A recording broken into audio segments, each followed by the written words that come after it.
Olá, meus queridos, um grande prazer mais uma vez estar aqui com vocês no nosso canal Pensamento Vivo. Estou trazendo aqui para compartilhar com vocês alguns comentários, algumas observações dos nossos queridos que deixam aí nos vídeos, né? Suas observações, seus comentários, experiências, alguns questionamentos. E eu só tenho a agradecer a todos vocês aí pela participação, pelo apoio que vocês dão aqui a esse meio de comunicação. Então vamos ao comentário do nosso querido Tony César. Já fez comentário já tem um tempinho, e aí estou tendo a oportunidade de trazer aqui agora. Ele disse assim: boa noite, irmão Alexandre. Hoje, na reunião, eles falaram de apostasia. E agora, recentemente, na reunião também eles vão estar falando, né? Na semana de 12 de junho de 2023, na parte Nossa Vida Cristã, vai estar falando sobre apostasia, orientando os irmãos a evitar ouvir, ler, dar atenção a qualquer coisa que fale algo negativo sobre a organização Torre de Vigia. É uma maneira de proteger a mente dos irmãos lá, para que eles fiquem aprisionados a apenas aquilo que o governante quer que eles saibam. Entendeu? O governante é muito esperto, muito esperto. Então, ó, o Tony César está dizendo que na reunião teve algo que falou sobre apostasia. Gente, a gente não estava indo para a reunião pelo Zoom. Hoje o ancião da congregação pediu na oração final que Jeová retirasse 2 apóstatas da reunião. No caso, se dirigindo a mim, a eu e a minha esposa. Eles hoje foram na casa de uma irmã falar para ela não vir mais aqui em casa, uma casa que ela aqui em casa. No caso, ela perderia os privilégios. No caso dela vir, ela perderia os privilégios.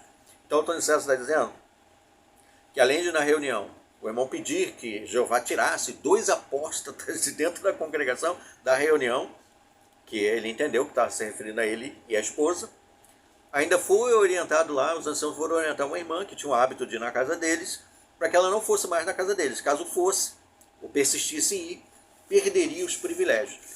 Esse tipo de coisa acontece muito. E eu lembro de muitos casos de alguns irmãos, alguns que já saíram da organização também, que me contaram que os anciãos orientaram eles a tomar cuidado com as minhas conversas. E isso eu ainda sendo ancião. E antes mesmo de eu sair do corpo de anciãos, eu soube que o superintendente de circuito, junto com outro ancião, que eles se juntaram lá, o viajante juntou com 3 anciãos, desde 2014 até 2019, eles mantiveram ali uma vigilância constante sobre mim. E isso foi relatado para mim, o Liberato, que era ancião na época, é testemunha, que foi confessado isso perante todo o corpo de anciãos, que o viajante designou 3 deles para manter vigilância sobre as minhas partes, meus discursos, minhas conversas. Inclusive, o viajante, um desses 3 anciãos, foi na casa de alguns irmãos com quem eu conversava, pedir o celular para ver no WhatsApp as nossas conversas, para ver sobre o que eu estava falando, para poder usar como prova para me enquadrar como apóstata. Então eles fazem isso mesmo, né? Então, mesmo que alguém diga, o pessoal vem aqui defender o governante, você está inventando, pode falar o que quiser. Tudo que vocês falarem para defender o governante aí e tal, para mim não serve para nada, absolutamente nada. Porque corre na minha veia, eu tenho aqui as cicatrizes no meu corpo, né, emocional, do que eu vivi. Então eu sei muito bem do que eu estou falando. Então qualquer coisa que vocês falem para defender o governante são só palavras. Eu tenho a vida, a vivência. Para mim é mais do que o suficiente, que é prova incontestável. Obrigado, Tony César, pelo seu comentário, tá?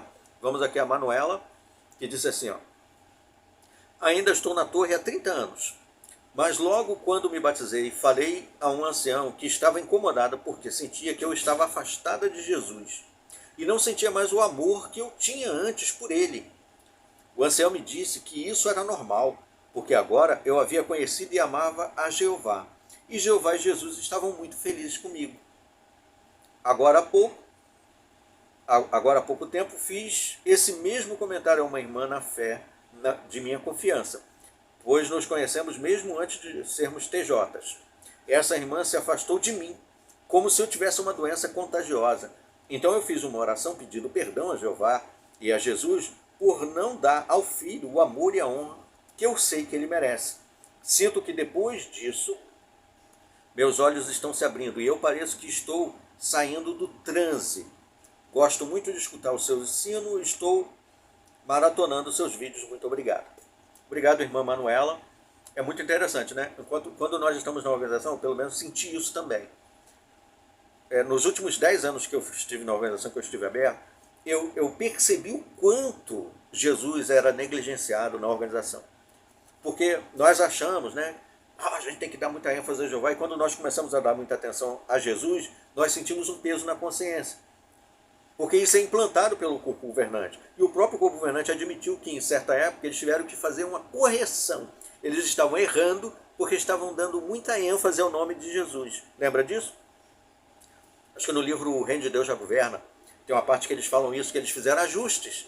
Eles citavam muitas vezes o nome de Jesus, mais do que de Jeová. E aí eles começaram a citar mais Jeová e Jesus ficou para baixo. Como se tivesse uma competição entre Jeová e Jesus. Não pode falar mais de Jesus do que de Jeová, e nem igual, porque Jeová tem que falar mais dele. Como se houvesse essa disputa entre Jesus. Pelo contrário, Jesus disse em João 5, 22, 23, que nós devemos honrar o Pai da mesma forma que honramos o Filho, e honrar o Filho da mesma forma que honramos o Pai. Ou seja, de forma igual. Quem não honra o Filho não honra o Pai. Se você honrar mais o Pai e despreza o Filho, você está desonrando os dois. E eles não conseguem enxergar isso. E quando você enxerga, você percebe o quanto você deixou Jesus de lado. O quanto você abandonou o verdadeiro cristianismo, discipulado de Cristo, que significa ter Jesus como a coluna dorsal da nossa adoração ao Pai. A adoração ao Pai sem ter Cristo como coluna central não serve de nada. É um alicerce frágil, cai, é feito de areia, desmorona. Isso eu estou falando para aqueles que acreditam na Bíblia, como a palavra de Deus, né? Então, na organização, Jesus é nada. Às vezes é citado, porque senão vai perder a característica de que é uma religião que se diz ser cristã. Se eles não falar de vez em quando de Jesus, eles precisam falar de Jesus, senão fica muito esquisito. Mas não como deveria ser, conforme está na Bíblia. Você lê os evangelhos e você vê como Jesus é a figura principal ali, citada. Porque é impossível chegar ao Pai se não passar primeiro por Jesus. O próprio Jesus falou isso. Ninguém vem ao Pai senão por mim. Então, antes de chegar no Pai, tem que passar por Jesus. Mas a organização quer estar no lugar de Jesus. Então você tem que passar primeiro na organização. Jesus, tendo ou não Jesus, não importa para eles. Passou na organização, pronto. Aí você já chega no Pai. É assim que eles ensinam, infelizmente. Obrigado, Manuela, por compartilhar aqui esse seu sentimento. Eu fico muito feliz de saber que você está despertando para Cristo, né, nesse sentido. E é muito bonito quando a gente vê, quando a pessoa entende, né, o papel que Jesus desempenha na nossa adoração. Obrigado a todos vocês aí pela atenção. Aguardemos então os nossos próximos vídeos. Até lá.